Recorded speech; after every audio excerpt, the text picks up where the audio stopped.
After that heartbreaking discovery in the search for Gabby Petito, the FBI saying a body was found in Wyoming, consistent with the description of the missing 22-year-old. It was September 13th when Gabby Petito's story reached the world. Well, have you heard about this? This couple set off on their dream cross-country road trip and documented the entire thing on YouTube, and then only one of them came back.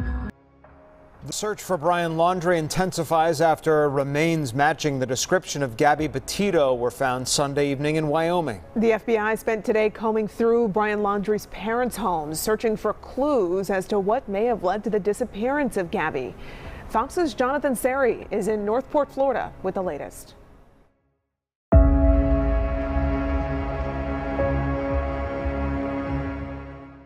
She posted everything.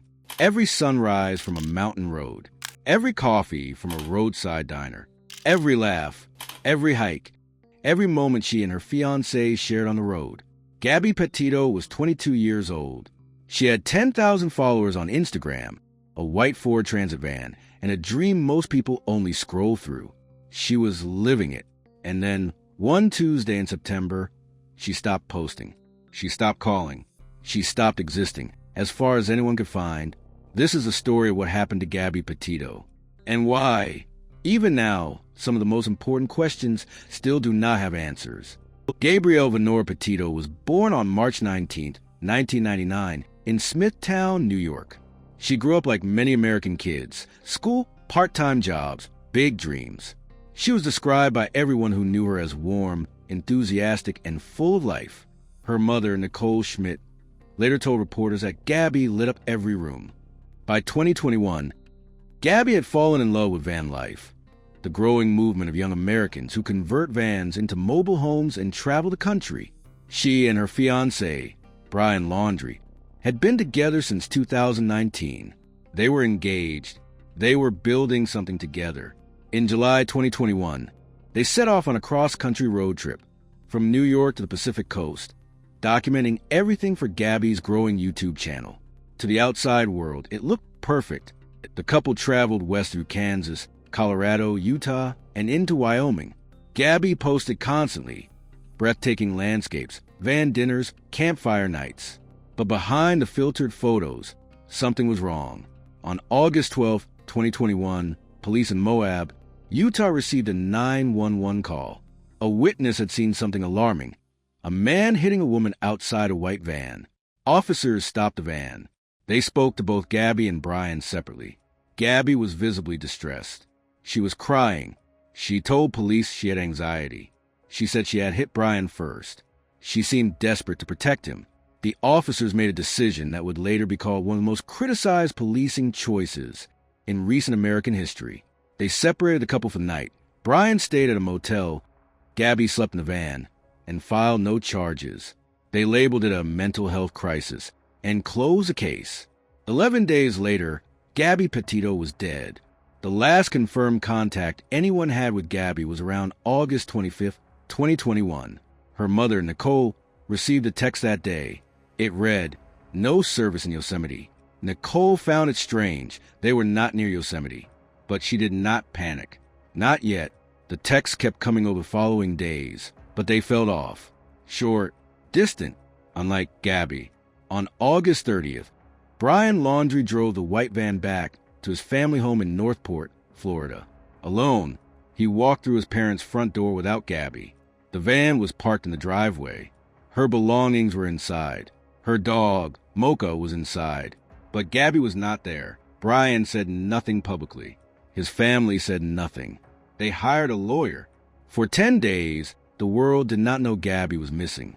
On September 11, 2021, exactly 17 days after Brian returned home without her, Gabby's family filed a missing persons report with the Suffolk County Police in New York.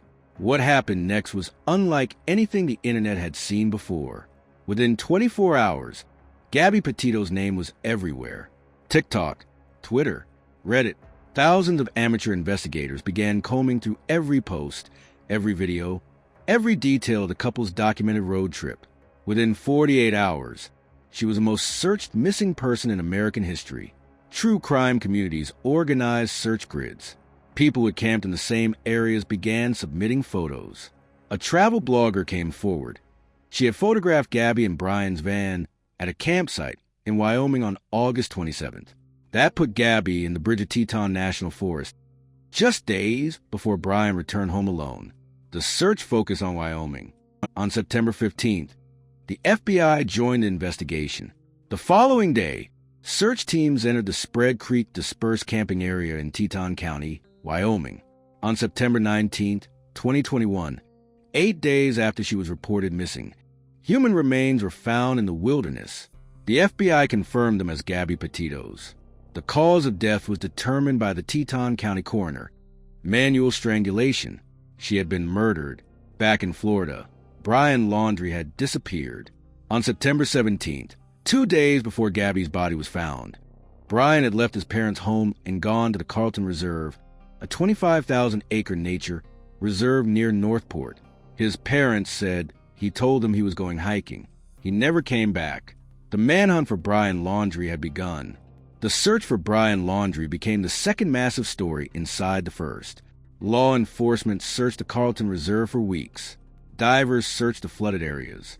Drones flew grid patterns over thousands of acres of swamp and forest. Brian's parents, Chris and Roberta Laundrie, were largely silent throughout. They released statements through their attorney. They did not make emotional public appeals. They did not cry on camera. The public's frustration was enormous. Meanwhile, a debate raged online, one that remains uncomfortable to this day. Many pointed out that while Gabby's case received wall-to-wall media coverage, dozens of indigenous and black women who had gone missing in Wyoming around the same time received no attention at all.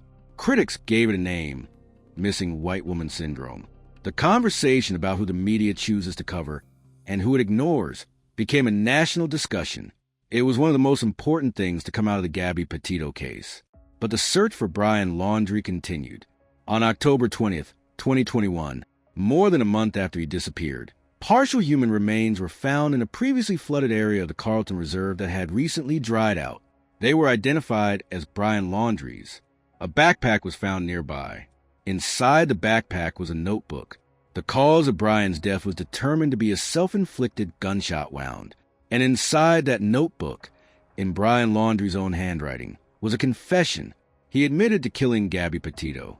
He wrote that he had ended her life to put her out of her pain. He described her as suffering. He framed it, in his own words, as an act of mercy. Gabby's family rejected that framing entirely and publicly. Her father, Joseph Petito, stated simply, "Gabby did not want to die. Brian Laundrie is dead." He left a confession. The official case is closed. But questions remain. Questions that Gabby's family continues to raise. Did Brian's parents know what happened to Gabby before he disappeared? They drove to Carlton Reserve with Brian on September 6th, 11 days before he officially disappeared, and claimed they were just camping.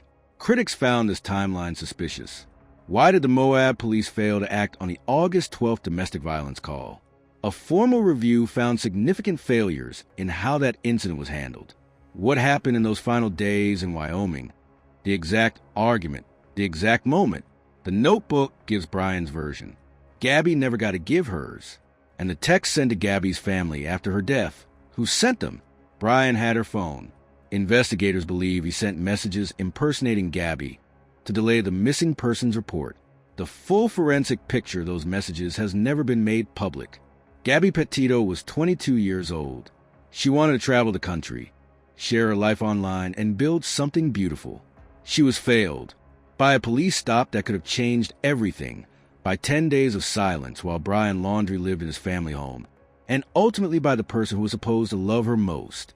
Her case sparked a nationwide conversation about domestic violence warning signs, media coverage inequality, and how we respond when someone goes missing.